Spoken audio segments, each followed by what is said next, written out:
Welcome to the series where I'll be reviewing the 2025 AACE Consensus Statement on the Algorithm for the Management of Adults with Dyslipidemia.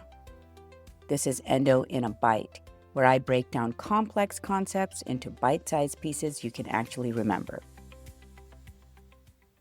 Let's begin. Today we discuss hypertriglyceridemia. Now, when we talk about severe high triglycerides, the definition varies depending on the region. In SI-based settings, severe high triglycerides refer to a triglyceride level greater than 10 millimole per liter or 885 milligrams per deciliter. In regions using conventional units, the definition is a level greater than 1,000 milligram per deciliter. Once triglycerides reach that level, the body's ability to clear them becomes markedly impaired. Chylomicron particles begin to accumulate in the bloodstream, and that buildup substantially increases the risk of pancreatitis. The risk rises steadily, reaching about 5% once levels exceed 1,000 milligrams per deciliter, and climbing to around 10 to 20% when they rise beyond 2,000 milligrams per deciliter. Most cases of severe hypertriglyceridemia are driven by secondary factors combined with polygenic predisposition. This pattern is known as multifactorial chylomicronemia syndrome, previously called Frederickson type 5 hyperlipoproteinemia. And these cases usually do not require genetic testing. By contrast, familial chylomicronemia syndrome, once called Frederickson type 1 hyperlipoproteinemia, often presents in childhood or early adulthood. The plasma appears grossly lipemic, and individuals frequently experience abdominal pain or episodes of pancreatitis. Even with a strict low-fat diet, triglyceride levels may fall, but almost never return fully to normal. Turning to Dysbetalipoproteinemia. This condition should be suspected when triglycerides and total cholesterol rise to nearly equal levels.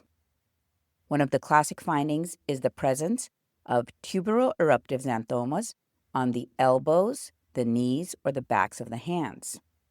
However, I do mention in my board review course, Easy Endo Prep, that if you see a picture of a hand, and the creases are yellow, we're thinking of dysbetalipoproteinemia. One of the buzzwords, or you could say buzz picture, is picture of the hand, Apo E, dysbetalipoproteinemia. The lipid profile in this disorder tends to fluctuate, sometimes appearing nearly normal, and then shifting into periods of marked elevation in both cholesterol and triglycerides. These spikes often have identifiable triggers, such as weight gain, persistently high blood sugar in someone with diabetes, or addition of a new medication.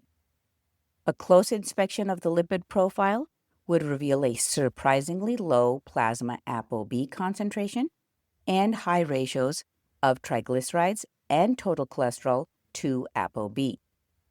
The condition is almost exclusively seen on a genetic background of Apo E, E2, E2. This genotype is found in about 1% of most populations, but the dysbetalipoproteinemia is only found in less than 5% of Apo E, E2, E2 individuals. A genetic test showing homozygosity for the Apo E, E2, E2 variant, together with a typical lipid profile, is diagnostic for the condition. Dysbetalipoproteinemia responds extremely well to fibrate therapy, and a prompt improvement after starting a fibrate strongly supports the diagnosis. In summary, recognizing these patterns matter. Severe high triglycerides signal a shift toward impaired clearance and rising pancreatitis risk driven by accumulating chylomicron particles. Most cases reflect multifactorial chylomicron syndrome, while familial chylomicron syndrome stands apart with early onset, grossly lipemic plasma, and persistent elevation despite strict dietary measures.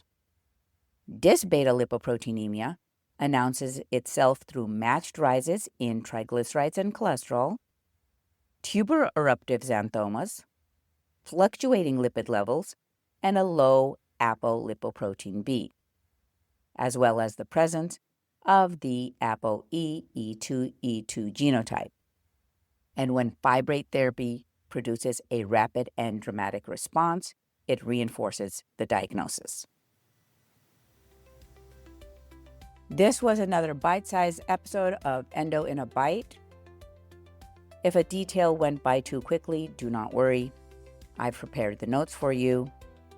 Visit www.easyendoprep.com to sign up for the weekly newsletter and have all the key pearls delivered straight to your inbox.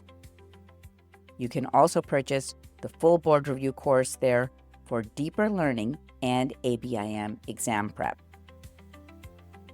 Remember, stay consistent, and together we'll work through the AACE consensus statement on the algorithm for the management of dyslipidemia, one bite at a time.